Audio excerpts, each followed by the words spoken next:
Here's an interesting thing about society. We don't like to talk about how much we make, because that comes close to putting a value on people in a capitalist society, right? This person's worth that much, this person's worth that much, which makes sense. But we do put a price on cars, and they become kind of this weird proxy, right? And this really came home for me just the other weekend. My wife and I and our youngest went up to Olympic National Park and took in the amazing natural beauty of Washington State. And on the way home, as you do, you Yelp where you should get something to eat.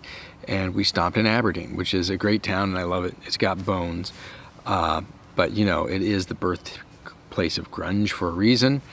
And we stopped at a highly rated place called Breakwater, right there on the muddy banks of the Wishkah, not far from the Under the Bridge Memorial. And as we pull up, to my surprise, there's like 3 Porsches parked in front of this place.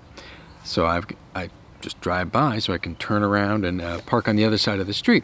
And as I'm doing this, there's this beautiful, actually, kind of like little field between the street sidewalk, and then there's the river right there, and just some undeveloped land. And in this little field, there was a boy, and my wife Jessica says, "Oh, look, it's a boy.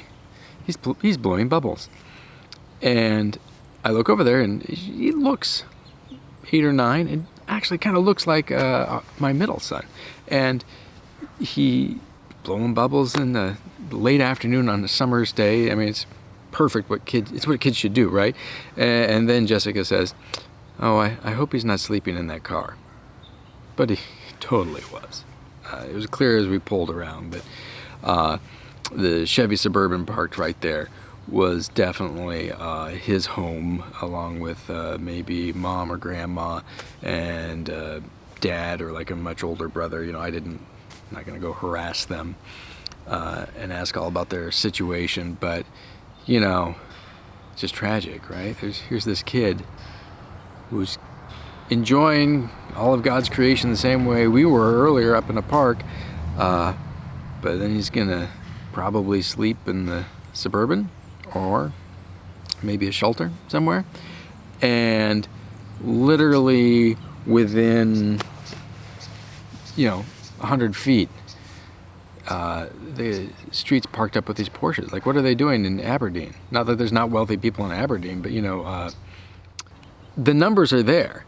And I don't think there's any way you can paper over the idea that the cars in play in this situation are not a proxy for economic worth. So let's just, without getting into the morality of the people involved, let's just talk about the economics of those vehicles. Okay, and this really struck me. One side of the street, you've got the Chevy Suburban 9th gen, probably like a 2003, 2004. I know these things, right? They're familiar to me, and probably worth like $3,800. I found one on Craigslist for $3,800.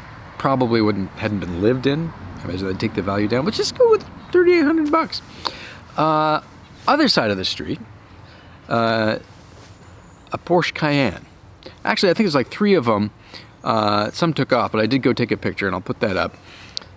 I don't know these things because I'm not that familiar with them. They are outside of my economic class, but I looked them up, and you're talking between $65,000 and $165,000. Talk about a range in price, right? Let's just go middle of the road. It's the GTS. Let's just assume it was like a $107,000 car. $107,000 luxury SUV.